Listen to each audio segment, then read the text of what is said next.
അച്ഛൻ എഴുതുമ്പോൾ അച്ഛന് മിക്കവാറും രാത്രിയിലാണ് എഴുത്ത്.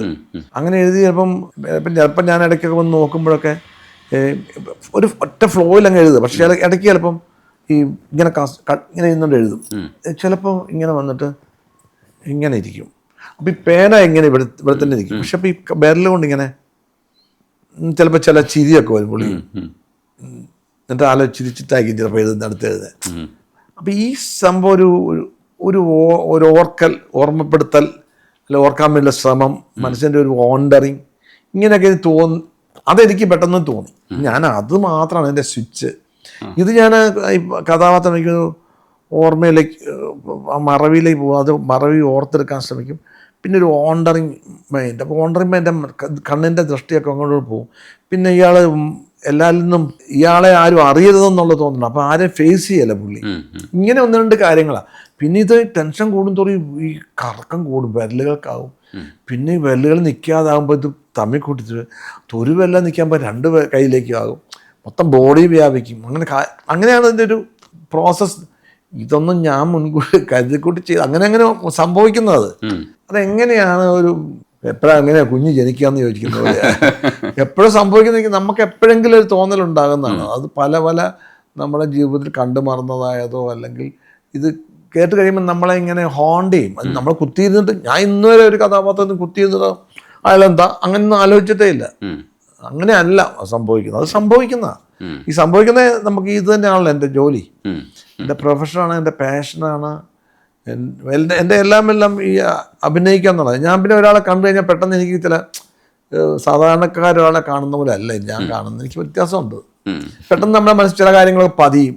ഇപ്പം പണ്ട് കണ്ട ചില ആൾക്കാരൊക്കെ എന്നും എൻ്റെ മനസ്സിലുണ്ട്. അപ്പം ചില ക്യാരക്ടേഴ്സ് പെട്ടെന്ന് അതിൻ്റെ ചില അംശങ്ങൾ. ഇപ്പം ലീല എന്നുള്ള പടത്തിനകത്ത് എനിക്കൊരു 2-3 പേരുടെ പണ്ടുള്ള ആൾക്കാരത് ഞാൻ സ്കൂളിൽ പോകുമ്പോൾ കണ്ട ആൾക്കാരാണ്. അവരുടെ കോസ്റ്റ്യൂം അതൊക്കെ അവിടുന്നാണ്.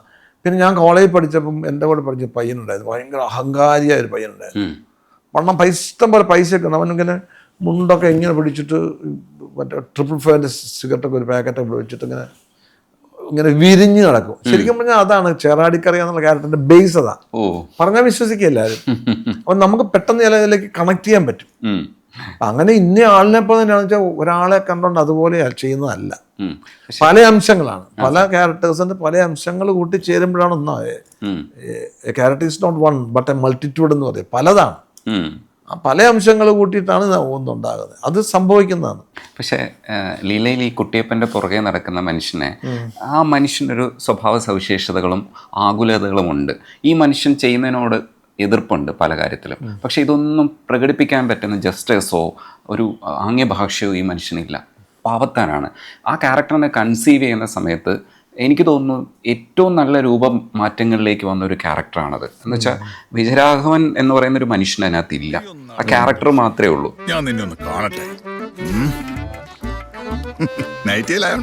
ആ ജസ്റ്റേഴ്സ് നടപ്പ് ഒരു ഫ്രെയിമിലും ഔട്ടായിട്ടില്ല. ഈ മനുഷ്യൻ അങ്ങനെ തന്നെയാണെന്ന് നമുക്ക് ഒരു ക്യാരക്ടറായിട്ട് തന്നെ ഫീൽ ചെയ്യുന്നില്ല.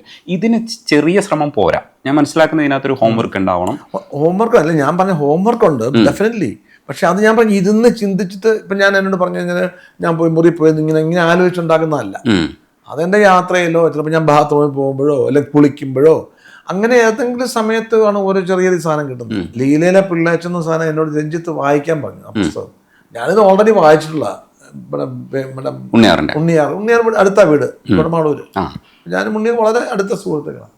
അപ്പം ഞാൻ രഞ്ജിത്തോട് ഞാൻ വായിച്ചിട്ടുണ്ട്. അല്ലടോ ഒന്നുകൂടെ വായിക്കും. അപ്പം ഈ കഥാപാത്രം എന്നാന്നും പറഞ്ഞില്ല. അപ്പം ഞാൻ വായിക്കാൻ കൊള്ളാം, ഇങ്ങനെ സിനിമയൊക്കെ കഴിക്കും നന്നായിരിക്കും. അത് കഴിഞ്ഞാൽ പിന്നെ കുറേ ഒരാഴ്ച എങ്ങോട്ട് വായിച്ചിട്ട് ഞാൻ പറഞ്ഞില്ല ഗംഭീരമായിരിക്കുന്നു. നിങ്ങൾക്ക് ഏതാ കഥാപാത്രം ഇഷ്ടപ്പെട്ട ക്യാരക്ടർ ഏതാണെന്ന് ചോദിച്ചു. എനിക്ക് പിള്ളേച്ചനെ ഇഷ്ടപ്പെട്ടു. അപ്പം ഞാനും അതിനെ വിചാരിച്ചു എന്ന് പറഞ്ഞു. അപ്പം ഞാൻ മറ്റാരെ അപ്പം ബിജു ആണ് ചെയ്യുന്നത്. ഞാൻ വായിച്ച് പെട്ടെന്ന് തോന്നുന്നത് ഇയാൾക്ക് ഭാര്യയുണ്ട്, അവൾക്ക് ജോലിയുണ്ട്, ഒരു മോളേ ഉള്ളൂ, വലിയ ഉത്തരവാദിത്തങ്ങളൊന്നുമില്ല. ഇയാളുടെ അച്ഛനും ഇയാളുടെ അച്ഛനും ഒന്നിച്ച് ഉണ്ടായിരുന്നു. അപ്പോൾ ആ ഒരു കണക്ഷനാണ്. അപ്പോൾ ഇയാളുടെ പിന്നെ ഇയാൾക്ക് വീട്ടിൽ ഉത്തരവാദിത്തങ്ങളൊന്നും ഇല്ലല്ലോ, ഒരു ഈസി ഗോയിങ് ആണ്. പിന്നെ അത്യാവശ്യം പുള്ളി കള്ളു കുടിക്കണം. പിന്നെ പുള്ളിക്ക് ബാക്കി കാര്യങ്ങളൊന്നും വേണ്ട. പക്ഷെ ഇതൊക്കെ കാണുന്നതും ഇത് അറിയുന്നതും അങ്ങനെ നാട്ടിൻപുറത്തുള്ള ആൾക്കാർ എല്ലാത്തിലും ദൂരെ നോക്കിയൊന്ന് കാണുക, അതങ്ങനെ കണ്ട് സുഖാകുക, അങ്ങനത്തെ ഒരു സ്വഭാവം. അപ്പം ഇത് ഒരു ഈസി ഗോയിങ് ആണ്. അതാണ് നടപ്പിൻ്റെ ഒരു കൈ പുള്ളി ഇങ്ങനെ മാത്രം കൈ പോസ്റ്റ് ഇങ്ങനെ അത് ബാക്കിലോട്ടാണ്. അതെ. സ്വാർത്ഥതയുടെ ഭാഗമായിട്ടാണ് എനിക്ക് തോന്നി. അതായത് ഈ ഒരു പിന്നെ എപ്പോഴും പുള്ളി കൈ പുറകെ കിട്ടും. പുറകെ കിടന്നിട്ട് മുന്നോട്ടെത്താലേ വല്ലതും ചെയ്യേണ്ടുള്ളൂ.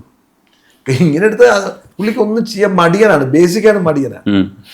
അങ്ങനത്തെ ഒന്ന് രണ്ട് കാര്യമാണ്. പിന്നെ ഈ മടി അതിന്റെ ഭാവം ഈസി ഗോയിങ് ആണ്. ഈ നടപ്പ് ഒരു ചാർലി ചാപ്ലിന്റെ നടപ്പിൽ കണ്ടില്ല, അതൊരു ഈസി ഗോയിങ് നടപ്പുണ്ട്. ഞാനത് വേറെ രീതിയിലാണ്, സ്വാർത്ഥതയുണ്ട് അതിനകത്ത്. ചാപ്ലിന്റെ നടപ്പത്തിനകത്തൊരു ഇന്നസെൻസ് ഉണ്ട്, ഓപ്പണാണ്. ഇതല്ല, ഇത് ഇയാളുടെ നടപ്പിനകത്ത് ഒരു സ്വാർത്ഥതയുണ്ട്. അതാ പുറകോട്ട് കൈവീശി നടക്കുന്നത്, പുറകോട്ടുള്ള പിടുത്തല്ലേ.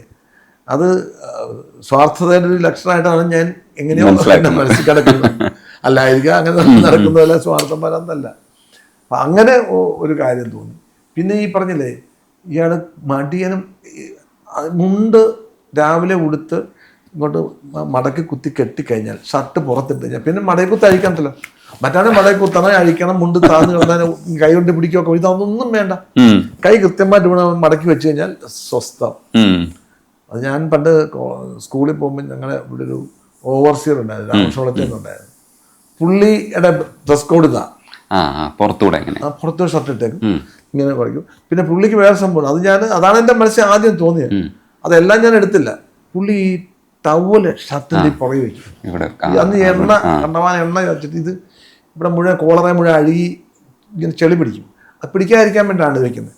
ആ പുള്ളി മൂക്കുപൊടി വലിക്കും. എന്നിട്ട് പുള്ളി പൊടി ഇങ്ങനെ എടുത്തിട്ട് എനിക്ക് വർത്താനം പറയാം. അപ്പോൾ വർത്താനം പറയുമ്പോഴത്തേക്കില്ല പറഞ്ഞത്. അപ്പം സ്ഥിരം പൊടി വലിക്കുന്ന ആളായതുകൊണ്ട് മൂക്കിൻ്റെ അടപ്പുള്ളതുകൊണ്ട് ഇങ്ങനെ പൊടി എടുത്തിട്ട് വർത്താനം ചിരിക്കാൻ മുറുക്കുകയും ചെയ്യുക ആള്. ഈ പല്ലൊക്കെ മുറുക്കിയതിൻ്റെ കറയുണ്ട്. പൊടിയെടുത്ത് ഇങ്ങനെ സംസാരിച്ച് ഇടയ്ക്ക് ഇങ്ങനെ പെട്ടെന്ന് രണ്ടു മൂന്ന് കുത്തുണ്ട് പുള്ളി, പ്രത്യേക രീതിയിലുള്ള വരിക. അത് വെച്ചിട്ട് പുള്ളി പെട്ടെന്ന് ഈ ടവലിക്ക് എടുത്തിട്ട് ടവലെടുത്തിട്ട് ഇങ്ങനെ തൂത്തിട്ട് ടവൽ ഇവിടെ വയ്ക്കും. ഇതാണ് പുള്ളിയുടെ ഒരു, അത് നമുക്ക് വേറെ പുറത്ത് ചെയ്യാവുന്ന ചില സാധനം അത്. പക്ഷെ അത് ഞാനങ്ങ് കളഞ്ഞു. പൊടിവലി എല്ലാം കൂടി ആകുമ്പോൾ നമുക്ക് ബുദ്ധിമുട്ടാകും. ഈ ക്യാരക്ടർ അത് വേണ്ട. അപ്പൊ അത്രയും സാധനങ്ങൾ നമ്മൾ കളയും. എന്നിട്ട് പിന്നെ പുള്ളി ഈ നടപ്പും പുള്ളിയുടെ ഒന്നിക്കുന്നതൊന്നുമല്ല. സാറ് സംസാരിക്കുമ്പോൾ തന്നെ വോയിസ് കൾച്ചറിനെ കുറിച്ച് അച്ഛനും പറഞ്ഞിട്ടുണ്ട്. എന്താണ് വോയിസ് എന്ന് പറയുന്നത്? അപ്പം ഈ വോയിസ് കൾച്ചർ പഠിച്ചെടുക്കാൻ കുറച്ച് പാടുള്ള ഒരു പരിപാടിയാണ്. പക്ഷെ നാടകത്തിന്റെ ഒരു പ്രാക്ടീസ് കൊണ്ടായിരിക്കാം ആദ്യമേ മുതൽ തന്നെ വോയിസിനെ പറ്റിയിട്ടുള്ളൊരു ധാരണ നാടകത്തിൽ നിന്ന് കിട്ടാൻ സാധ്യതയുള്ളതാണ്. ഇത് നന്നായി ഉപയോഗിക്കാൻ കഴിഞ്ഞ ആർട്ടിസ്റ്റുകളൊക്കെ പലപ്പോഴും വിജയിച്ചതായിട്ട് കണ്ടിട്ടുണ്ട്. അക്കൂട്ടത്തിലാണ് വിജയരാഘവൻ ചേട്ടൻ ശരിക്കും ഒരു പ്രായമുള്ള ഒരാളാവുമ്പോൾ ആ പ്രായം നമുക്ക് ഫീൽ ചെയ്യുന്നത് ആ വോയിസ് കൾച്ചർ പഠിച്ചുകൊണ്ടാണ്. വോയിസ് എത്രത്തോളം ആർട്ടിസ്റ്റിക് ആയിട്ട് ഉപയോഗിക്കാൻ ശ്രദ്ധിക്കാറുണ്ട്, ഇല്ലെങ്കിൽ അതിനെ പറ്റിയിട്ടുള്ളൊരു പുറം രാജ്യങ്ങളിലൊക്കെ വോയിസ് കൾച്ചറിൽ മാത്രം പഠിക്കാൻ 2-3 വർഷത്തെ കോഴ്സ് ഉണ്ട്. നമ്മുടെ ഇവിടെ അഭിനയം എന്ന് പറഞ്ഞാൽ നേരെ സഞ്ജീവ് നോക്കി വെറുതെ അങ്ങ് പോകുന്നത് അങ്ങനെയല്ല.